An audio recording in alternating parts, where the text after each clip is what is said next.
तलाक दूंगी, लेकिन मेरी भी एक शर्त है। जब मैं रात को घर पहुंचा तो मेरी पत्नी ने खाना लगाया। मैंने उसका हाथ अपने हाथों में ले लिया और कहा, मुझे तुमसे कुछ ज़रूरी बात कहना है। वो शांत बैठकर खाना खा रही थी। उसकी आंखों में कुछ दर्द सा साफ नजर आ रहा था। अचानक मुझे नहीं पता कैसे कहूँ, मगर मुझे उसे बताना ही था। मैंने उसे बड़ी शांति से कहा, मुझे तलाक चाहिए। लगा जैसे उसे मेरे शब्दों से कुछ फर्क नहीं पड़ा, बल्कि उसने मुझसे पूछा, क्यों तलाक चाहिए। मैंने उसके सवाल को अनसुना किया तो उसे गुस्सा आ गया। उसने चम्मच उठाकर फेंक दिया और जोर से चिल्लाई, तुम इंसान नहीं हो। उस रात हमने एक दूसरे से बात नहीं की। वो रो रही थी। मुझे पता था कि वो जानना चाहती थी कि आखिर ऐसा क्या हुआ जो हमारा रिश्ता टूटने के कगार पर आ गया, पर मेरे लिए उसके सवालों का जवाब दे पाना नामुमकिन था। मैं अब किसी और से, प्रिया नाम था उसका, प्यार करने लगा था। अब मुझे उससे प्यार नहीं रहा। मैंने उसे उसके बरसों के प्यार की सज़ा दी थी। भरे मन से मैंने तलाक के पेपर तैयार किए। उसमें लिखा था कि वह पूरा घर, कार और कंपनी के 30% शेयर ले सकती है इस तलाक के बदले में। लेकिन उसने इन पेपर्स को देखा और उनके टुकड़े टुकड़े कर दिए। वो औरत जिसने मेरे साथ जीवन के 10 साल बिताए थे, वो आज मेरे लिए अनजान हो चुकी थी। मुझे इन 10 सालों का जो उसने मेरे लिए बर्बाद किए, मगर मैं क्या करूं? जो हो चुका था मैं उसे बदल नहीं सकता था, क्योंकि मैं किसी और से, अपनी पत्नी से भी ज़्यादा प्यार करने लगा था। आखिरकार उसके सब्र का बांध टूट गया और वो फुट फुट कर मेरे सामने रोने लगी। मेरे लिए उसका रोना एक तरह से उसकी रिहाई की तरह था। तलाक की ये बात जो कई दिनों से मुझे परेशान कर रही थी, अब बिल्कुल साफ हो चुकी थी। अगले दिन मैं काफ़ी घर लेट आया। मैंने देखा कि वो टेबल पर बैठकर कुछ लिख रही थी। मैंने शाम का खाना नहीं खाया था, लेकिन फिर भी सीधे ऊपर जाकर मैंने अपने कमरे में सो गया, क्योंकि पूरा दिन प्रिया के साथ रहने और कई जगह घूमने के बाद मैं थक गया था। वो शायद रात को उसी टेबल पर लिखते लिखते सो गई थी। सुबह उसने तलाक देने की अपनी शर्तें बताई।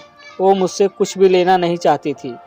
उसे सिर्फ तलाक से पहले 1 महीने का समय चाहिए था।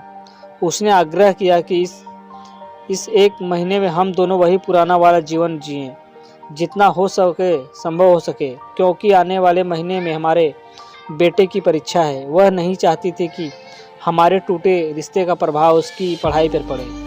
मुझे भी यह ठीक लगा, मगर वो कुछ और भी कहना चाहती थी। जैसे शादी के दिन मैं उसे उठाकर अपनी शयनकक्ष तक ले गया था, उसी तरह हर रोज़ 1 महीने तक मैं उसे शयनकक्ष से उठाकर मुख्य द्वार तक ले जाऊं।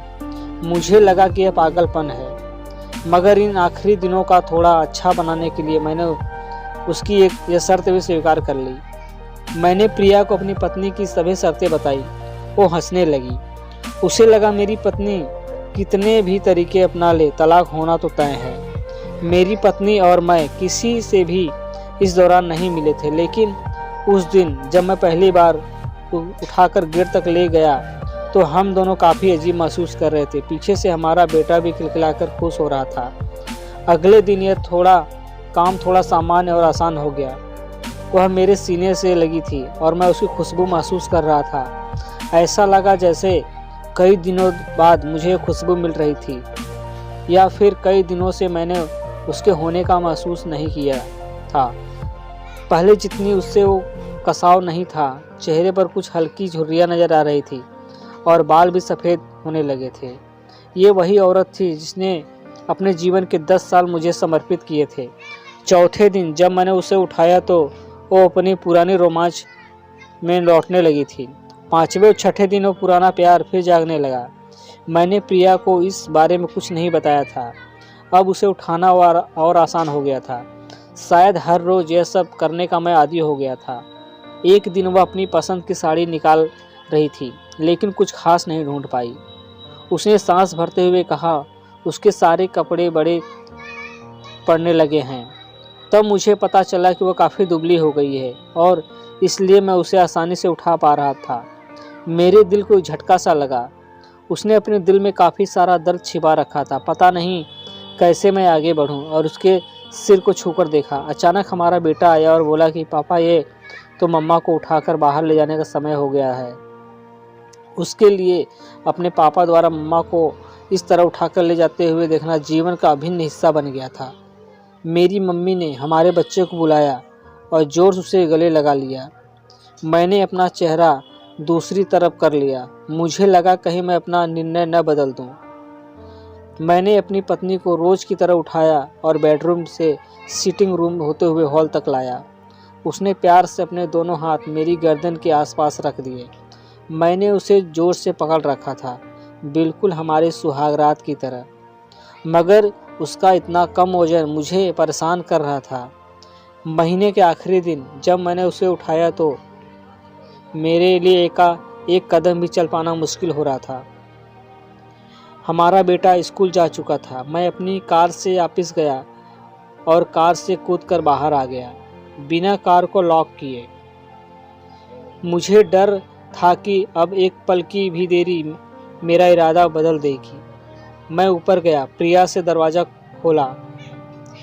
ने दरवाज़ा खोला और मैंने उससे कहा, सॉरी प्रिया, अब मैं अपनी पत्नी से तलाक नहीं लेना चाहता। उसने मुझे देखा और मेरे सिर पर हाथ फेरते हुए कहा, तुम्हें बुखार तो नहीं है? मैंने उसका हाथ हटाया और कहा, सॉरी प्रिया, अब मुझे अपनी पत्नी से तलाक नहीं चाहिए। हमारी शादीशुदा ज़िंदगी शायद हम दोनों के ध्यान न देने की वजह से बोरिंग हो गई थी, लेकिन अब इसका मतलब ये कतई नहीं है कि हम एक दूसरे से प्यार नहीं करते।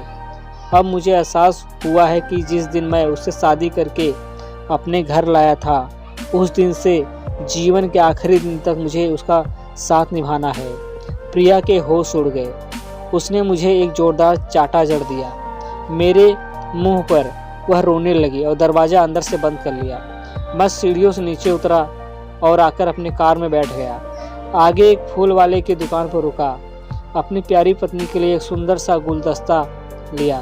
दुकानदार ने पूछा, इस पर क्या लिखना है? मैंने मुस्कुराते हुए कहा, मैं तुम्हें जीवन के आखिरी दिन तक यूं ही उठाता रहूँगा, मेरी अर्धांगिनी। उस शाम जब मैं अपने घर आया, हाथों में गुलदस्ता लिए, मेरे चेहरे पे एक मुस्कान थी। मैं ऊपर अपने कमरे की तरफ भाग कर गया, लेकिन तब तक वो मुझे छोड़कर इस दुनिया से जा चुकी थी, हमेशा के लिए। वो कई महीनों से कैंसर से लड़ रही थी, लेकिन मैं प्रिया के साथ इतना खोया हुआ था कि मैं कभी ध्यान ही नहीं दे रहा। उसे पता था कि वह जल्दी ही मुझे छोड़कर जाने वाली है, इसलिए वह मुझे और मेरे बेटे के रिश्ते को टूटने से बचाना चाहती थी। मैं नीचे उससे तलाक लेना चाहता था, लेकिन फिर भी उसने मुझे अपने बच्चे की नज़रों में एक प्यारा पति और पिता बना दिया। जीवन की छोटी छोटी बातें रिश्तों में बहुत महत्व रखती हैं। बड़ा घर, बड़ी कार और बैंक बैलेंस ये खुशियों का हिस्सा जरूर बन सकते हैं, मगर अपनों के बिना इनके कोई कीमत नहीं है। दोस्तों, अगर आपको हमारी कहानी पसंद आए तो प्लीज़ हमारे चैनल को लाइक, सब्सक्राइब और शेयर जरूर करें।